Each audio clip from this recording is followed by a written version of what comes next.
Olá, bem-vindos a mais uma exploração aqui com a gente. Hoje o tema, olha, parece simples, mas tem muito pano para manga. Como é que a gente traduz verbos de movimento básicos do português para o inglês americano? Tipo, ir, entrar, subir, descer, sair. A gente vai focar bastante no uso do to go, que aparece em tudo quanto é lugar. Parece que nossa fonte é um material de aula, sabe? Para brasileiros aprendendo inglês. Então, nossa missão aqui é entender a lógica por trás disso, porque não é só traduzir direto. E, claro, vamos praticar a pronúncia, né? Ok? Vamos lá, então? Como é que o nosso ir vira essas coisas diferentes em inglês, tipo go in, go up, go out? Fiquei curioso. Oi. Essa é uma dúvida bem comum, né? E super importante para quem está aprendendo. A chave, eu acho, tá numa coisa bem típica do inglês. Usar combinações. Verbo mais preposição, sabe? Os famosos phrasal verbs. O português muitas vezes usa um verbo só, que já tem todo o sentido ali. Esse material que a gente tem, mesmo básico, mostra isso muito bem. Ah, entendi. O to go é meio que um movimento base, genérico. E as palavrinhas que vêm depois, as preposições, é que dão a direção, o sentido específico que entrar ou subir já tem sozinhos em português. Pegar essa manha ajuda muito a falar de forma mais natural. Legal. Então, começando pelo começo, o ir. A fonte diz que a tradução base de ir é to go. Seria esse o ponto zero? Exatamente. To go é a ideia pura de se mover de um lugar para outro, sem dizer ainda se é para dentro, para cima, para fora. É o mais geral mesmo. É a base, né? A fundação para tudo que a gente vai ver depois. Pensa num movimento básico. Certo. Movimento básico. Vamos então fixar essa pronúncia. Primeiro, bem devagarzinho. To go. Isso. E agora, no ritmo normal. To go. Perfeito. Essa é a base. Agora que começa a ficar interessante, quando a gente adiciona as direções, né? Aquilo que em português já está no verbo. E o primeiro exemplo que o material traz é o entrar. Português, entrar. Inglês americano, to go in. O que esse in está fazendo aí especificamente? Ah, o in é fascinante. Ele funciona como um qualificador, assim. Ele diz que o movimento do go é para dentro de algum lugar. Pode ser uma sala, um prédio, um carro. O in dá essa ideia de interior, de entrar mesmo. Enquanto go é só mover, in dá a coordenada, para dentro. Faz todo sentido. O in passa essa ideia de interno, né? Bora praticar então. Mais devagar. To go in. Uhum. E agora a velocidade normal. To go in. É curioso como uma palavrinha muda tudo. Exatamente. Ela direciona o verbo, né?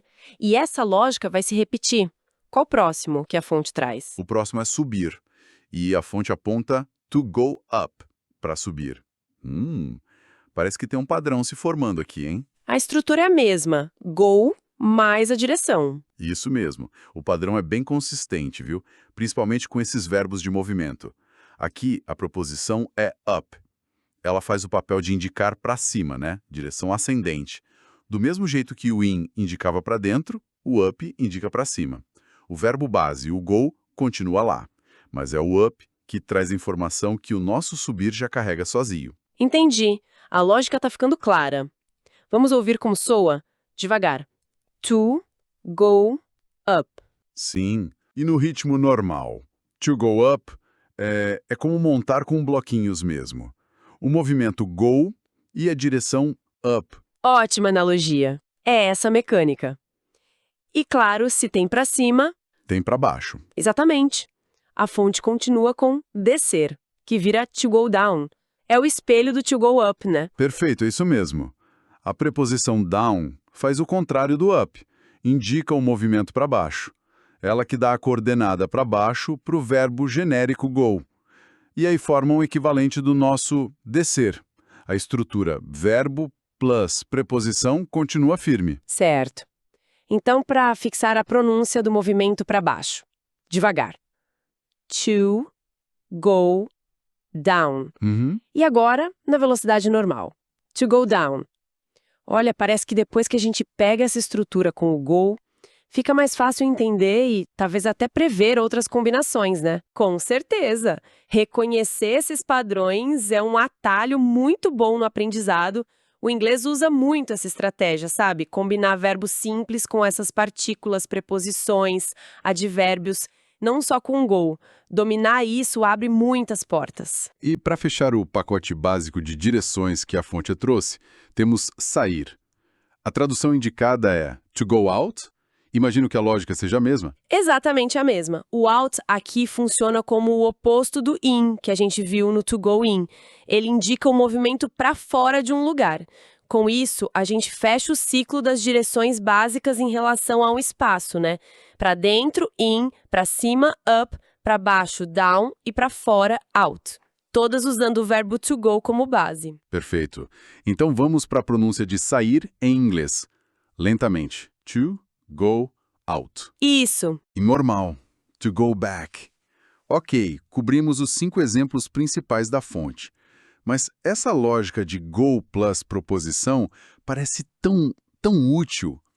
Ela para por aí ou tem mais? Que nada. Isso é só a pontinha do iceberg do poder dos phrasal verbs em inglês. A fonte deu os exemplos mais básicos, mas o mesmo princípio vale para outros movimentos. Por exemplo, uma coisa que não está na fonte, mas que a gente usa o tempo todo. Como seria voltar, usando essa mesma ideia? Se out é para fora, o que seria para trás? De volta. Ótima pergunta.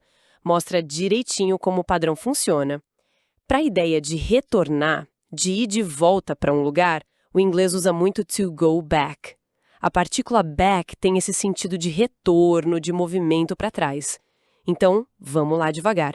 To go back. Ah, back. E normal, to go back. Interessante. To go back. Faz sentido. E se a gente pensar em atravessar? Tipo, atravessar a rua ou um parque, que preposição daria essa ideia de cruzar algo? Para atravessar, a preposição mais comum é across. To go across significa se mover de um lado para o outro de alguma coisa, uma superfície, um espaço. A pronúncia seria devagar. To go across. Ok. Em normal. To go across. Viu só? O verbo base, go, continua lá, sendo o motor do movimento. E as partículas back e across especificam a natureza desse movimento do mesmo jeito que in, up, down e out fizeram antes. Nossa, isso amplia bastante a coisa.